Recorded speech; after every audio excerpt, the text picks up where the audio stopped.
Hey guys, it's Jessica and welcome back to my channel. If you are new here, welcome. I'm so happy to have you. I am a speech language pathologist and I work in a school, and on this channel I just like to share what I'm doing in my speech room, but I also really like to do it with a authentic, honest attitude. So before I jump into what we've been doing this week in my speech room, I just want to share a little bit of like behind the scenes stuff.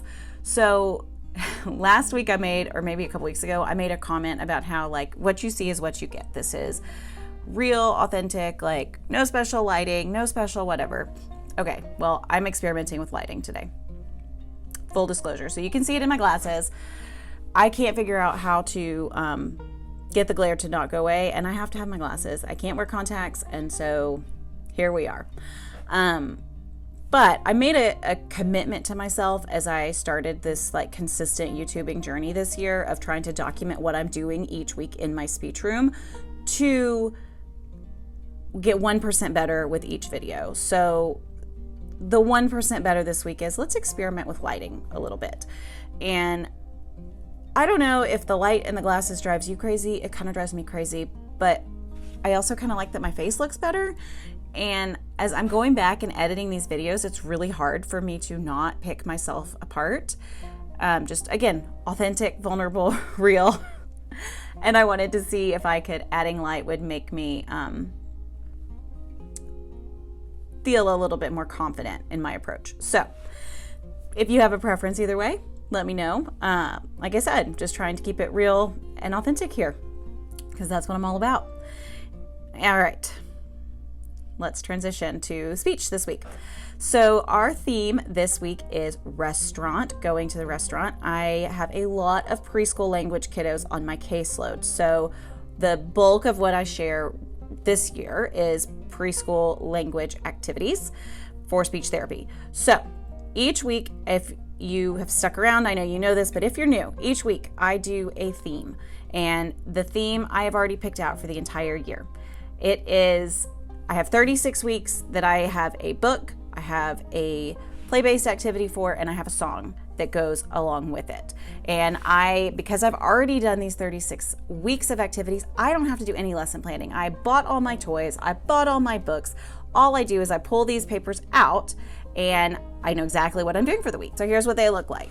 There's the theme, the week, some vocabulary that is probably generally good, like core vocabulary for preschool language kiddos, and some play-based activities. Now, it does say homework at the top, and that is because you're going to send this home in the speech folder as homework for your caregivers. But you are going to pull it out each week and know this is my curriculum or my lesson plan. This is what I'm doing.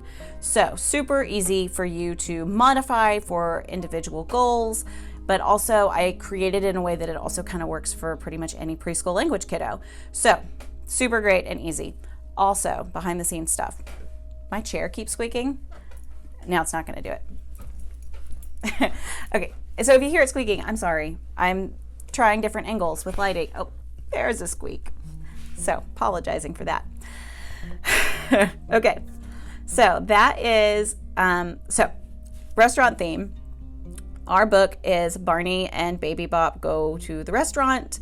It is actually one I read in graduate school with, it was part of a class that I did. So we kind of modified it in graduate school, and I'm modifying it now too, just making it a little bit more simplified, really focusing on the steps and sequence of going to a restaurant and not so much about reading word for word out of the book. But it does a great job of kind of like we get there, we get seated, we get our menu, we order, and then we wait. Very important, that waiting. And then we get our food. So that's the book. And then our song this week is We Can Do On Top of Spaghetti when somebody sneezed, or I kind of just looked around a little bit on YouTube. I didn't find anything super great, to be honest, of different restaurant themed songs. I didn't look very hard. So they might be there, but you can always do On Top of Spaghetti.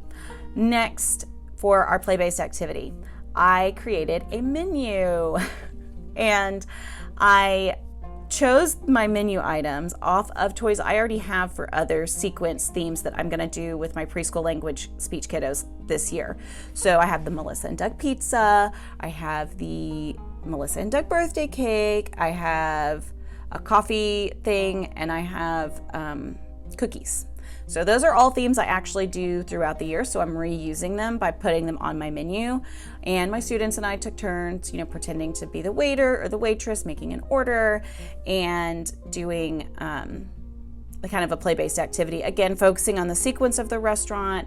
We focused on different kinds of vocabulary around those words, and it really is just a great, fun, kind of hands-on play-based preschool speech therapy activity. Now, like we mentioned last week, not all my students are completely language-based. I do have some speech kiddos that are preschool articulation speech kiddos. You know what I mean. And so you can see behind me on the board, I am doing the Bullseye Popper game that it came from Texas Speech Mom. And I use this all the time. You just laminate those bad boys, I put them on the board, and I wrote we're doing S in the initial position of phonemes right now. So you can see all my S words there. And practiced just rolling the dice and then shooting the popper at the die or at the bullseye, telling us what word we say. We say it like 3 times today. That's how I did it. So that was what we did for my speech kiddos. We kind of read the book, and then I did that, and then we did the play-based activity at the end. I know not every speech language pathologist has a strong, heavy, preschool language caseload. Most of us actually have a pretty diverse caseload, especially if you do work in the public schools, then you're probably seeing the gamut of everything. I know when I was in my practicum in graduate school, the speech pathologist I was following literally had preschool through 12th grade. So totally possible. So I also want to share some things that are not appropriate for my current caseload, but that I think would be helpful for you. Actually, scratch that. I want to share something that it will be appropriate for preschool heavy caseloads first. So this is my book. It's called Devin Makes a Friend. I wrote it. See, there's me right there. That's my name. You can find it on Amazon. And I actually wrote this book for my son. And it happened after a play date. We were playing with some friends, and he was about 3 at the time, and asked, why do we need friends? How do we make friends? And so I sat down and I wrote this book called Devin Makes a Friend, and it breaks down very strategically how to make a friend. And so it's this cute little boy, Devin, and he is wanting to know how to make a friend. And so his mom, look how great these pictures are. I did not do the pictures. Taylor Thompson did, and she killed it with these pictures. So he asks his mom to help him. Hey, Mom, how do I make a friend? And so she very strategically breaks it down, just like an SLP would. So she says, when I make a friend, there are a few things I always do. First, I smile and say hello to the person I want to be friends with. I want that person to know I am friendly and I want to be their friend. Next, I ask the person, Next, I ask the person what they like to do. I want to know if we like the same things. If we don't like the same things, I keep trying to meet new people until I make a friend. So, as Devin goes on his journey of making a friend, I have intentionally included repetition into the story. So it is a little bit longer, and you can always summarize it and make it shorter. But I wanted to have Devin try and fail a couple of times so that Mom could go back and reiterate those steps again. We smile and say hello, we find common interests, we keep trying if it doesn't work. And it's okay to keep trying until we find the right friend. So that's kind of the gist of the book of little Devin going through. And I asked the author to be really intentional about facial expressions so that you could talk about facial expressions and emotions. What is Devin feeling as he's trying to make a friend? Does this friend make him feel good?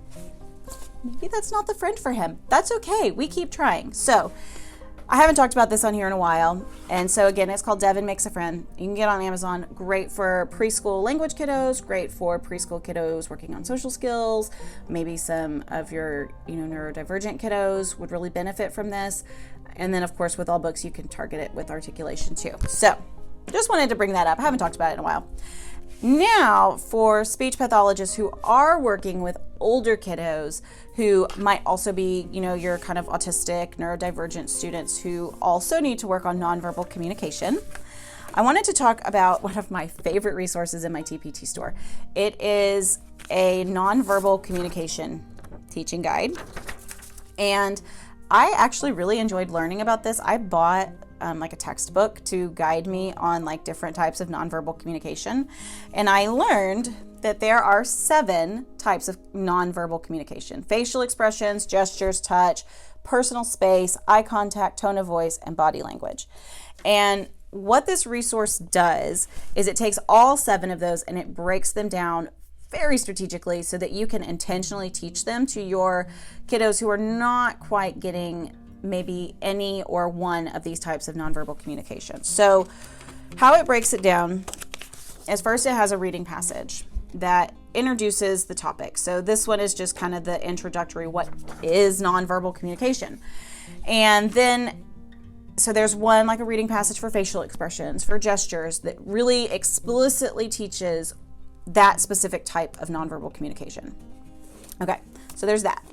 And then there are what I'm calling expansion activities that go along with each kind of nonverbal communication. So like you can see right here, we have one for facial expressions.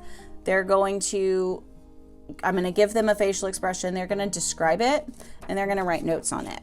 So different kinds of activities for each of the different types of nonverbal communication. This one, you can see it's facial expressions again. They're going to draw it with happy. And it has, this is what a happy face looks like, or this is what a sad face looks like, or an angry face. So it gives very specific like descriptions of what you can look for to help you know what that facial expression looks like. So all of these are broken down really nicely. Especially the personal space and touch. Those were ones that I didn't know what the rules were before I made this activity. So if you do have an older kiddo who's kind of at that, reading, doing some worksheets, maybe like middle schoolish, upper elementary, high school, this would be a really great resource for them to learn more about nonverbal communication. All right. I think that's all I'm going to touch on this week. Also, I do want to say, if you like my sweatshirt, so when I came into work today, it was raining and I got my other shirt that I was going to wear all wet and I was freezing cold. So I just keep this sweatshirt at school and I put it on, but it does say neurodiversity is beautiful. And I'll show you the back too. It has these cute little brain rainbows on it. These are little brains with flowers and rainbows. And I have created them and there's like a link in my YouTube thing, in the description. I'll put a link, but yeah, if you want to grab one for yourself to keep in your office on rainy days when it's cold and wet, I would love for you to do that.